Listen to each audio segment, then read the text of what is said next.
Hello and welcome to History and Film. I'm Rich Simmons. Okay, so fair warning, today I plan to nerd out more than usual. I mentioned in the introduction episode in November that Becket was one of the movies that indirectly inspired the creation of this podcast. I want to start by giving a rundown of the characters in the film and how they're connected, and then we'll jump backward in our timeline so you know how we got here before we run down the details of the plot. The film is about the relationship between Thomas Becket and Henry II of England. Becket is played by Richard Burton, who we previously saw as Mark Antony in Cleopatra. Henry is played by Peter O'Toole in what may be one of my all-time favorite performances. I suppose he may be a little over the top, but he perfectly displays so many aspects of one character without it ever seeming false. We get a Henry who is simultaneously ambitious and lazy, irresponsible and decisive, intimidating and weak, jealous, spiteful, and even loving, though he basically only loves and hates Becket. Both Burton and O'Toole were nominated for leading actor at the Oscars, but lost to Rex Harrison for My Fair Lady. And I'll just assume that O'Toole lost because he split votes with Burton, and because I'm not a huge My Fair Lady fan. Other characters of significance include King Louis VII of France, who we see as Henry's rival. The two seem to enjoy being thorns in each other's sides, and indeed, due to his family holdings, Henry actually controlled more land in France than King Louis did. We have the elderly Archbishop of Canterbury and the Bishop of London, who challenge the king's authority in regards to church matters. And we meet Henry's mother and wife. The film relegates these two to far too small of roles. It just puts them in the back room knitting and offering Henry advice that only annoys him. These short family scenes, though, do have some of my favorite lines in the movie. When his wife is complaining about his treatment of her, and she says, "I gave you your children," Henry immediately snaps back with, "I don't like my children." And at another time, their 4 sons are playing as knights in the hallways of the castle, and Henry asks one of them disdainfully, "Which one are you?" And when the boy timidly answers, "Henry III," the king throws him aside and yells, "Not yet, sir! Number 2 is in the best of health." Anyway, Henry's wife is Eleanor of Aquitaine. She was one of the richest women in this part of the world before she ever married Henry. She was the Duchess of Aquitaine, having inherited the title and land from her father. She led men in the unsuccessful Second Crusade. And the movie leaves out the fact that before Henry, she was married to Louis VII of France for 15 years. They even had 2 daughters together, but since they had no sons, they were allowed to have their marriage annulled. She then married Henry just 2 months after her annulment from Louis. I guess the movie just didn't have time to deal with this significant factor in the already tense rivalry between the two men. Eleanor and Henry were married before he was king, when she was 30 years old and he was just 19. Through these two and their 8 children, it would seem if you were a later monarch in England or France, you can trace your family history back to this couple. Their son John continued the English line, and one of their daughters' daughters married the grandson of Louis VII of France. Henry's mother, Matilda, is likewise not just a background character in history. Henry's path to the English throne was not an obvious one. In fact, Matilda had a claim to the throne herself and very nearly got it, which would have made her the first English queen to rule, almost 500 years before Mary Tudor would claim that distinction. But let's rewind again and look at how we got to this point. So I mentioned the Danes going back and forth with the House of Essex sitting on the English throne. Let's look specifically at one woman in the midst of all that. Emma of Normandy. She was the daughter of the Duke of Normandy, and the Norman line began with her great-grandfather Rollo, the Viking who established Normandy. And I haven't seen it, but I guess Rollo is a character on the TV show Vikings. It sounds like they take some creative license, of course, but it is supposed to be Emma's ancestor, and basically the first Norman ruler. Emma holds a distinction that I can't imagine anyone else can claim. She was married to 2 kings of England, and had a son by each of them who were kings of England as well. In 1002, Emma was married to the English king Ethelred the Unready as an attempt by the English to pacify the constantly raiding Normans. Ethelred was the great-great-grandson of Alfred the Great, the first English king. After he died, his son from a previous marriage took the throne, but soon lost power to the Danish Canute the Great, who I mentioned was king of England when the story of the film The Physician began.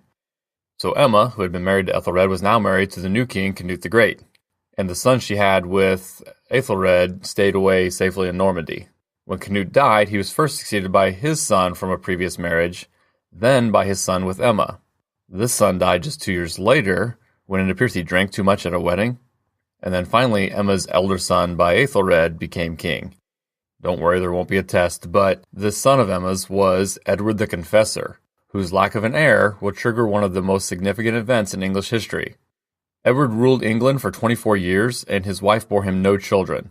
When he died in 1066, multiple parties vied for the throne. A council of elders first elected Harold Godwinson to rule.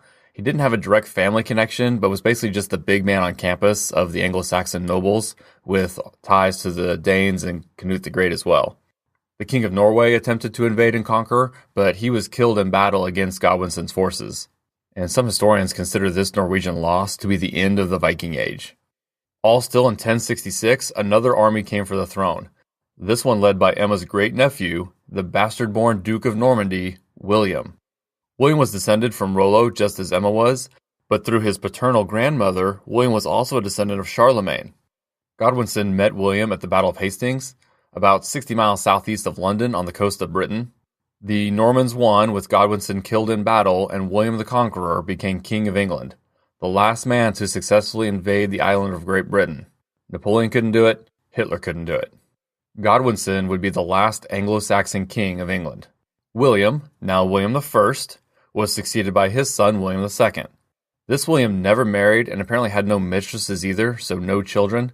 He ruled for 13 years and was killed while out hunting in an incident that is still debated. He took an arrow in the lungs and his body was basically just left in the woods while his brother Henry raced back to ensure his claim to the throne. It wasn't just a gimme, as they had an older brother in exile, and remember, this was a new dynasty. It had been just over 30 years since his father won at Hastings. So Henry I became King of England, though he was the fourth son of William the Conqueror. Henry married very well, with his wife being descended not only from Aethelred the Unready and Alfred the Great, but also from the Scottish kings Malcolm and Duncan, who are plagued by Macbeth in the Shakespeare play. Henry I had plenty of bastards, but his only legitimate son drowned when a ship he was on sunk. Henry named his daughter as heir. And there's the connection. Henry I's daughter, Matilda, is the mother of Henry II of our story today. Matilda's first husband was the Holy Roman Emperor, so Matilda is often seen as Empress Matilda. As you can see, she has one of the most impressive lineages in history. Charlemagne and William the Conqueror on her father's side, and Alfred the Great, Rollo, and Duncan of Scotland on her mother's side. And side note here, this is unbroken. When we see stories today about Prince William and Kate having kids, this is their heritage, their ancestry. Doesn't make them more important than us, but darned if I'm not jealous that they can trace back to these historical figures. And before you make any inbreeding jokes, remember from my episode on Cleopatra that you've got your fair share of that as well. It's just not as documented. When those kings 500 to 1,000 years ago were marrying their first cousins, our peasant ancestors were doing the same. Matilda had no children in her marriage to the Holy Roman Emperor, and after his death she was married to Geoffrey of Anjou, with whom she had 3 sons. Her father's death, again Henry I, in 1135 sparked 18 years of civil war when the nobles refused to accept a woman as ruler, even though Henry had named Matilda his heir. Instead, they named her first cousin Stephen as king. Stephen's mother was Henry I's sister and a daughter of William the Conqueror. But Matilda didn't take this lying down. She led an army to capture the throne and even captured Stephen, holding him prisoner. But the people refused to accept having a queen, and she was never crowned. She was later forced to escape back to Normandy, and the war kind of became a stalemate. Time passed, and young Henry was now ready to fight Stephen in his own right, without the full support of his mother or other family. But the stalemate continued. Neither side ever scored a decisive victory against the other. Henry seems to have been somewhat of an underdog in all this. Finally, and perhaps reluctantly on both sides, a peace treaty was reached after Stephen's son died of illness. Henry's camp agreed to stop fighting and pay homage to Stephen, and in exchange, Stephen named Henry as his adopted son and heir. Henry went back to the safety of Normandy, but just a year later, Stephen died, and Henry returned to England to be crowned Henry II. So again, if you watch the movie Becket, think about all this subtext when you see an elderly Matilda offering her son advice. So I hope I didn't lose you there, and we're finally to the story of our movie today. It doesn't say exactly when the story begins, but based on known events, it would actually seem to be at the very beginning of Henry's reign. The movie doesn't necessarily give that vibe. It makes it seem like he's been king for a while maybe, but I suppose it does fit with the conversations we see Henry having with church leaders at the beginning. One of his first acts in the film is to appoint his friend Thomas Becket as Lord Chancellor. This happened in January of 1155, just 3 months after Henry had been crowned. Burton plays Becket as calm and calculating. Henry is constantly in awe of his intelligence and knows he himself may not be that smart, but that he's just smart enough to put Becket in charge of matters of state. A major theme in the movie is the relationship between the local Saxons and the newly in charge Normans, which makes sense. The Norman kings rule and brought with them Norman barons and Norman church leaders, while all the local peasants and common people were the Anglo-Saxons who had lived in the region since they bullied their own way onto the island around the time of King Arthur and the Britons. And this social hierarchy is actually visible in our language today. The Saxon farmers used the words that became pig, sheep, and cow for the animals they tended to, while the rich Normans from France used the words that became pork, mutton, and beef while eating those same animals. One big element that was altered for dramatic effect in the movie is the heritage of Thomas Becket. The movie and the play it was based on chose to make Becket a Saxon who Henry had chosen to elevate, much to the chagrin of Norman nobles and church leaders. But in reality, Becket was Norman himself, so that dynamic just didn't exist.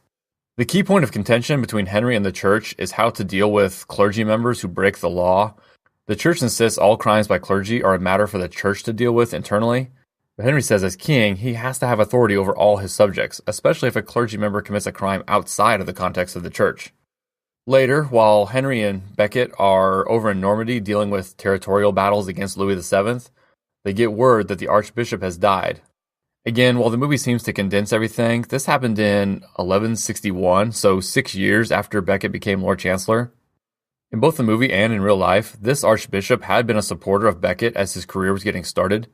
The movie continues the false narrative that he was the first Norman to lend a hand to the Saxon Becket, but again, as Becket was actually Norman, the Archbishop had just been one to hire the young man to work in his household and made Becket an archdeacon. With the position of Archbishop of Canterbury now vacant, and given his issues with the church, Henry has what he believes is the perfect solution. Nominate his buddy Becket to the post, knowing he can pressure the right people to make the church agree to it. Becket is adamant that this is a horrible idea and begs Henry to reconsider. Becket isn't even a priest. Henry says, then we'll make you a priest and make you archbishop the next day. And this is what happened in reality. It took a few months to line it up, but in 1162, Becket was ordained as a priest one day and consecrated as archbishop the next. But then a change occurs that neither Henry nor Becket predicted. Becket takes the job 100% seriously. He proves to be more stubborn and more of a nuisance to Henry than any of the other church leaders had been. The movie, by necessity, simplifies the major rift between them. It has a priest accused of molesting a young girl, and the civil authorities arrest him.